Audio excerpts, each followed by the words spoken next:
Alright, hey, what's up everyone? Here we are, hole number 12 here. Now this is going to be our first look at this one. First thing that I'm noticing here is the pin. I'm not sure which way I want to go here. This shot in general here looks pretty tough. I'm thinking maybe this way just because of the way that the wind's pointing. And it might create just a little bit of an upslope here for the second shot. Now it looks like trying to go through here is going to be relatively tough. So one of the things that I think is going to be favorable is if I'm going to the left, maybe pull over to the right. If I'm going to go to the right, then do the opposite. Now, one of the main reasons that I'm shooting over here to the left, I feel that it might more easily go through that little notch up there. But again, I'm also a little worried about this shot, especially playing the wind. And if you're not confident with your wind play, one of the things that you can do to kind of make it easier is off the tee. We can go javelin here. And for my first attempt, I don't know if I want to try to shoot this gap or not. I'm a little hesitant to do so. But if I do this, then I'm going to only be so far. Alternatively, I can go maniacs here, but this is going to cause me to need to play the wind. And if I'm off even the slightest in my calculation, I can end up kicking myself as a result. So I'm just trying to get a feel for this. Another thing that I might try to do is just try to gently hold it up with a little bit of a fade. Just a touch. So maybe if that arrow is just a little bit pointed to the left, it's okay. As long as you're pretty exact on this play. And then other than this, you know, what this Maniacs is going to do is it's really going to get it down there far. And I probably should have been looking at the distance of this hole. And it looks like I'm a little too aggressive here.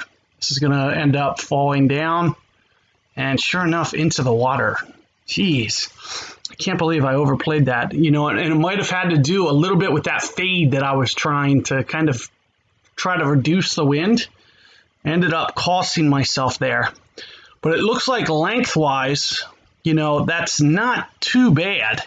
We got it to a nice distance. Now, it looks like this drop down here, is this fairway? Because it almost seems like it is. My club still has, no, it's not. So I'm dropped in the rough. So dropped in the rough for sure. I'm going to try to put the all-terrain ball back on. So one of the things I would have been able to do had I not gone in the water, if I wouldn't have overplayed that. And that just kind of shows you how, you know, touchy you'll have to be. And, you know, just seeing the way that I missed that and the way that I overplayed it, you know, I feel more confident because I wanted to make sure that I at least played enough wind. And now that I can see kind of where I was pointed and that it's too much, you know, in the future, I think I can avoid that mistake permanently or have it, you know, happen very, very, you know, minimally at the very most. But, you know, ideally what I was trying to do was to try to get this up here kind of as far as possible. And that's kind of why I went away from the javelin shot, because I thought maybe the extra 15 yards of range would actually help me. And this does seem just a touch uphill, and not to mention with the upslope. So with that being said, I'm probably going to let a 3-wood fly here full. Even though it says 279, there's a little bit into the wind. You know, if I was to pull up that Excel sheet, my typical 3-wood land is maybe in the 263-ish range. And that's almost going to be pin high for a typical shot.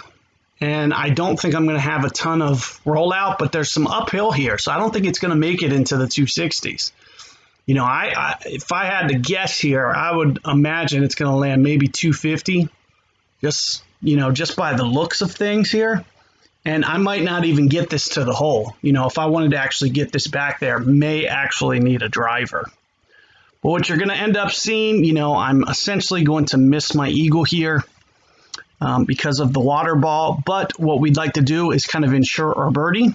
And as I mentioned, I don't expect this. I'm not even sure it's going to get to the pin, quite honest. Like, I think this might still be short.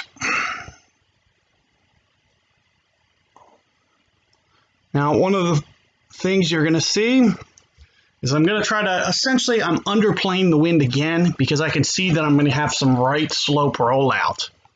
So you can see that I'm kind of underplaying this. And where did that land? It only landed at 240. So even when I was guessing it might land at 250, it landed probably about 10 yards even short of that. So that means if I could have probably went full driver there, the driver would have maybe landed a couple more yards up into the green and it would have actually had the rollout. So if I would have switched that to the driver, even at 261, it probably would have only rolled out to maybe like 270, I'm thinking. So it would have came in a touch hot, but it wouldn't have been a bad shot. But for a first attempt, I expect to, I guess, make a few mistakes trying to learn a course for a first time. And you can see I almost broke that putt outside the hole too much, but it was just enough.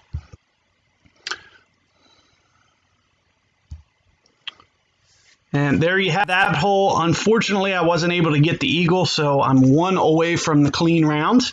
But we'll just try to grow from that and see if we can't finish off this back here. So let's take a look at this next hole here, and I will pick you guys up there momentarily.